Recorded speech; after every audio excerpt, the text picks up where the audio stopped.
let's get to Mike Clancy. Mike is another of the four candidates running for a Republican Party of Virginia chairman. This, of course, debate on Thursday the 15th, 8 to 10 a.m. Rules come out later. Mike Clancy, former Republican candidate for Congress in the 10th district. That was Jennifer Wexton's district. She's now got advanced Parkinson. She's always in our prayers. And he got 48% of the vote, ran a pretty substantial grassroots campaign in 2024. He's with us now. Mike, thanks for being with the Virginia Gang. Oh, great. Well, good morning, everyone. Thank you for having me. Happy New Year, everyone. And yes, we did run a very robust campaign in 2024. I ran a John Reed campaign. We were on our own, no support from RPV or the National Party, but we ran a very strong grassroots community outreach campaign. We were everywhere we could be, to every event, all through the 10th district. It was a great experience. We did win 48% of the vote in a D+10 district, and more votes than any Republican ever in Loudoun County. So we felt like it was while we didn't win, we did darn well, and we represented the party well and drove Republican principles and had some great success. So, all right, Mike. So I'm going to open this up and then turn it over to the panel, and I'm going to start with Reed after my first question, which is, why on earth are you running for chairman of this entire Republican Party of Virginia mess?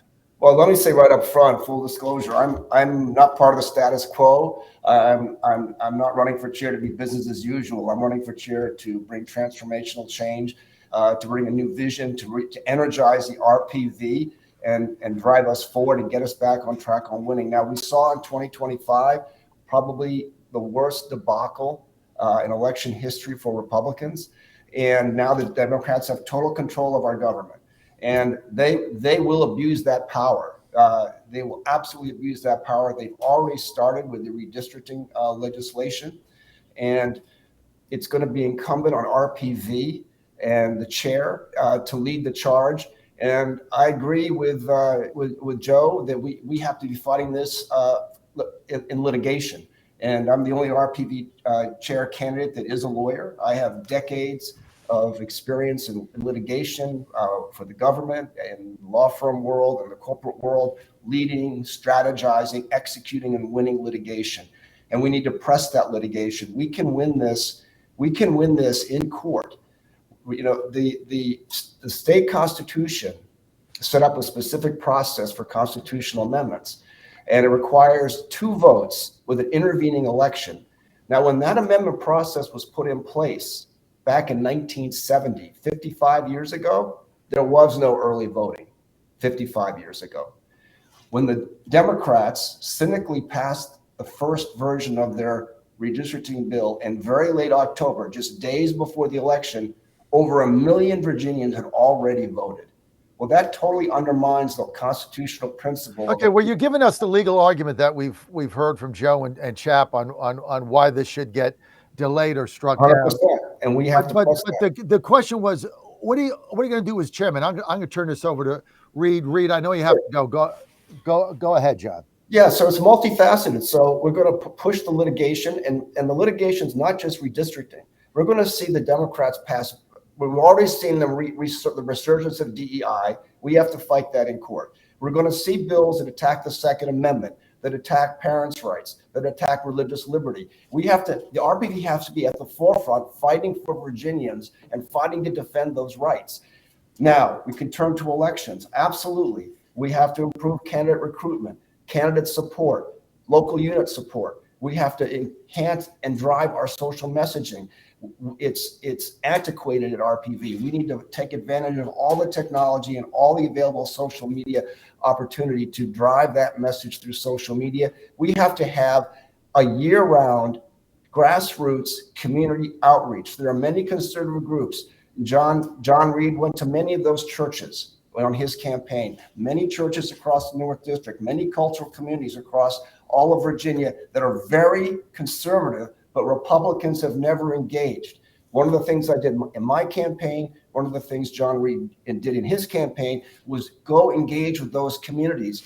but you can't do it just at election time. You have to do it year round and develop those relationships and connect with their conservative principles. And that's how we can grow our base. We can grow the Republican vote. And those are some of the key initiatives that I want to focus on as RPV chair. And we need to be driving that. The RPV chair has to set the tone and drive the message and execute. Let me ask you, Mike, how you're going to engage with Southwest Virginia. I mean, Northern Virginia has a lot of money. There are a lot of votes there. You know your way around up there. But I will tell you, as a statewide candidate, I went west of Roanoke, I think 26 times last year to prove to folks I'm willing to get in the car and come visit you. I live in Richmond. I don't live in Northern Virginia. I'm not a Rhino. I'm not a Northern Virginia guy. I'm a native Virginian, and I've grown up coming to do things out in Southwest Virginia, and there was still skepticism of me, even with all of those visits. How do you win over that core constituency that is so important, that has to turn out if Republicans are going to win in the future? 100%, John. And it's engagement, it's being present. I think one of the things you saw with Governor Youngkin, and the reason he had such a tremendous turnout down there, was his bus tour. I mean, he went to those communities. He went to the small towns. He engaged with the voters. He went to the diners and to the churches and engaged with those voters. And I've been talking with the state central members down there in the 6th and the 9th district. And that's what they're missing. They're missing that engagement. And one of their complaints is that some of your fellow statewide candidates didn't do a lot of engagement in the Southwest Virginia like you did. They didn't make those trips to Southwest Virginia. And we have to do that. And we have to be supporting all of our local committees, including the Southwest Virginia GOP county committees down there. And that's not been happening. Yes, they're red districts, but you can't take that for granted. We need to turn out the votes. You do that for engagement. And my commitment is to focus on Southwest Virginia, to be down in Southwest Virginia, to work with them to drive turnout, engage with the community. We need those votes. We need 70% turnout in those districts in order to carry the day. Yes, we need to improve our numbers in Northern Virginia, like you said, but we need to drive big numbers down there in Southwest Virginia. And the combination of a true statewide campaign effort will lead to victories. Mike, it's Chris Saxman here. Chris. Since 2016, the Republicans in the House of Delegates have lost 31 seats. Those losses have not come in Southwest Virginia, Southside Virginia, the Shenandoah Valley. They have come exclusively in suburban Virginia. What do Republicans in Virginia need to do to have any semblance of a suburban strategy to address the issues of concern to suburban voters? Yeah, I think it's two things. One is intensive grassroots, intensive community outreach with all the organizations and communities in Northern Virginia. I mean, we lost a Republican-leaning district, Gary Higgins' seat, by a few hundred votes. So at the same time, he was outspent 4-1. So we have to do a better job of funding those campaigns because it's the battle is in the media. The battle's in the media and the social media and the YouTube videos and all of that. So we need to do a better job coordinating that message. RPV can help drive that message. RPV can help guide that message. But it's community engagement, and it can't just happen on election day. We have to be engaging with these local communities right from the beginning, year round. Mike, let me ask you this. In this recent elections, you lost some really good Republicans. At the top of that is Carrie Coyner. I worked with Carrie Coyner as a state senator when she was in the House of Delegates. Nobody was more dedicated and conscientious and worked harder. She was smart. She was intuitive. She produced great legislation. She's out. How do you bring the Carrie Coyners and the John Reeds who lost back into the Republican fold and have them engaged? Well, I hope John's going to stay engaged. I think he is. On that. And I think that people. I think these people will stay engaged because they care about the principles, and I think that we will ultimately prevail, right? Because we are the party. We are the party of the American dream. We're the party of equal opportunity and equal rights, right? We're the party of individual liberty, free speech, parents' rights. We're the party that drives the values that matter to most Americans and most families. And we are the party that is, frankly, the best party to create the economic opportunities for families, for business. And I think those are kinds of the key principles that pull people into politics, and I think that they will stay in the game because they're committed to the principles of the Republican Party. And I think those principles will ultimately prevail. Do we have some headwinds right now? Yes, but ultimately, I think we will overcome and we will prevail because we are on the side of right based on our principles and focusing on the economy, focusing on individual liberty, focusing on parents' rights. Mike, don't you think that the position of Republican Party chairman of Virginia, as big as it is, needs a full-time chairman that gets paid, like you raise money, get paid, and maybe get a percentage of the money that you raise? Because this is a volunteer position. You're asking for somebody to give up an enormous, almost like a full-time job, an enormous amount of their time, and they have to make a living, etc. Don't you think that should be a paid job? For me, I'm not looking at it as a paid job. I'm in a position of in life where I'm fully committed to do this in a volunteer role and to dedicate every single resource we have to supporting candidates, to supporting the local districts, to supporting the mission. I think if we try to start making it a paid position, we're going to be fundraising for individuals, and it's going to create conflicts of interest. I'm committed to do it. As a volunteer, I would, even if there was a salary, I wouldn't take the salary. I would rather devote those resources to candidates and local committees to execute our mission. That's my plan. My plan is to be in there fully engaged and to do it full time. I get it that maybe some of the other folks running for chair need a job, need a salary, but that's not my position. I'm in a position where I can devote myself, the resources to the principles. The principles matter. Getting us back to winning matters. If the Democrats prevail in redistricting and start passing all this radical legislation, they will turn Virginia into California on steroids. We need to be able to fight back, and that's my mission. That's why I'm running for chair, because I care about these principles, and I will not relent. We need to fight for these principles, and RPV needs to lead the charge, and they need a chairman to lead the charge. What is your vision? Like, what would if you were there a year, what would the RPV look like? Right now, it's got an office with a Mr. Coffee Maker and I think a cell phone and a beeper, two people. What would it look like 1 year into a Mike Clancy administration? One, we would have a very focused, intensive litigation strategy, legal strategy to fight the Democrats on every single piece of legislation that they're pushing that infringes on our constitutional rights. And we have a strong Supreme Court here that has defended the Second Amendment, has defended parents' rights, and we need to be derailing the Republicans at every opportunity. Are we still there? You mean Democrats? Still hear me? Can you still hear me? Yeah. Okay. So I just lost the video. So, and then second, we have to have a full social media campaign.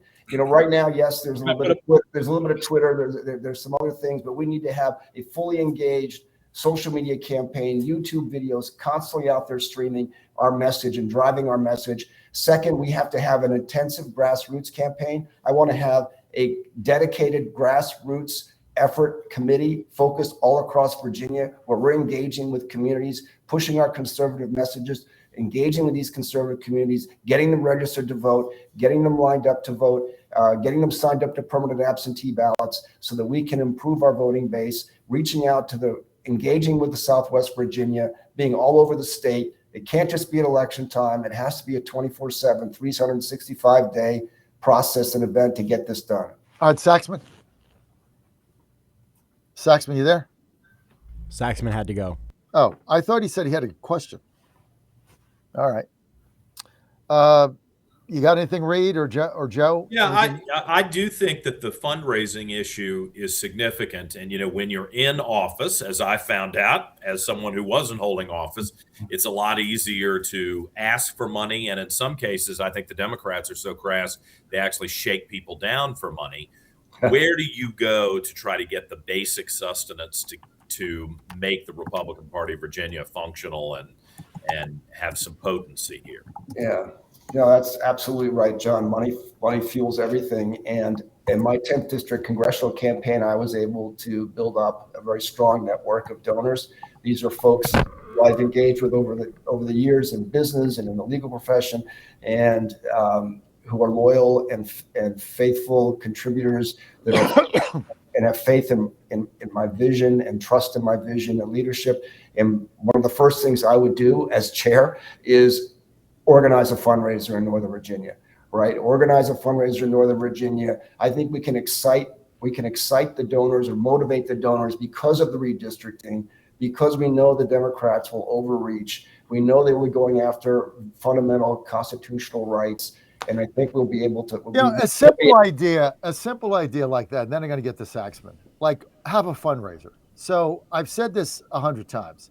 So I live in Washington, D.C., right? We get about 7% of the vote in D.C. On a good day, if our people turn out, we get 10%, right? We actually have a Republican Party of Washington, D.C., D.C. GOP. We have an office. We have a phone banking system. We have an elaborate computer system to make phone calls. We have walk sheets. We have the whole thing. We do fundraisers. Every single month, there's a fundraiser. They bring a speaker in. There's a fundraiser. They make money. They do mailings. There's text. There's social media. We actually have a party, and we get 10% of the vote.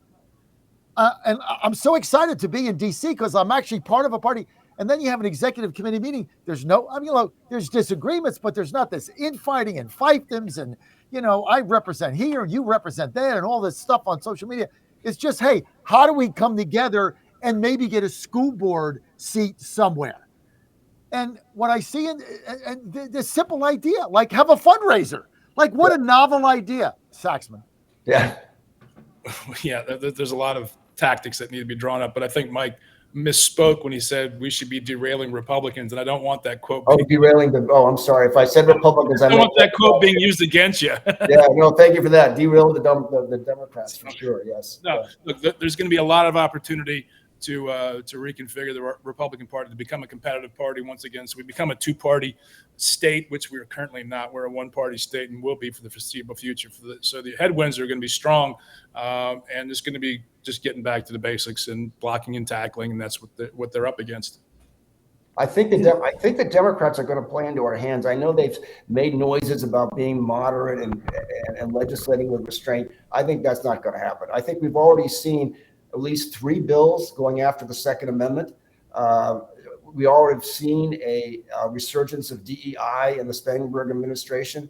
I think we're going to see a lot of overreach that's going to tee up great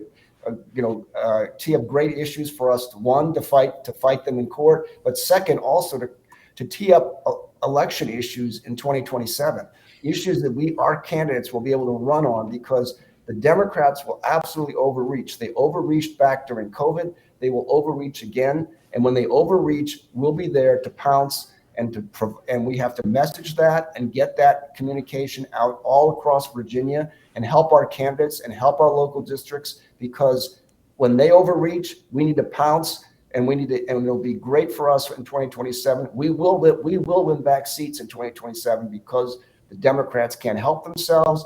They will overreach, they will abuse their power, and we'll be there to fight back. All right, Mike, I think they will overreach. Whether or not it matters, I don't know. But look, I want to thank you for your time and thank you for your patience and being with us. Sure. Well, Mike, thank you, John. Mike Clancy, I'm going to see you on January 15th, our Yes. debate right here in our Richmond office. People want to follow you, Mike. Where do they go? So on X, it's at Mike Clancy, VA.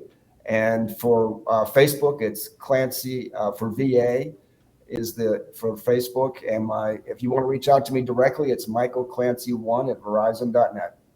Mike, thanks for being with us. Good luck, and we'll see you next week. Thank you, Mike. Thank you very much, everyone. Happy New Year. Going to keep my panel here for a couple of minutes. Next Friday, I'll ask on the 2 other candidates prior to the debate, Lynn Bogle and Nick Profit. So we'll kind of do the same thing. I won't have mine together. We'll kind of do the same thing where they have an opportunity to talk to the nation about what they're going to do with Virginia, such an important state. Guys, let's just wrap this up. I want to thank everybody for being with us. Joe Morrissey, John Reed, Chris Saxman. John, we had 2 of these candidates on. Just your overall gut reaction, Reed. Well, I'm glad somebody wants to do this job. It's a thankless job. When you win, no one gives you credit. When you lose, everybody beats the hell out of you.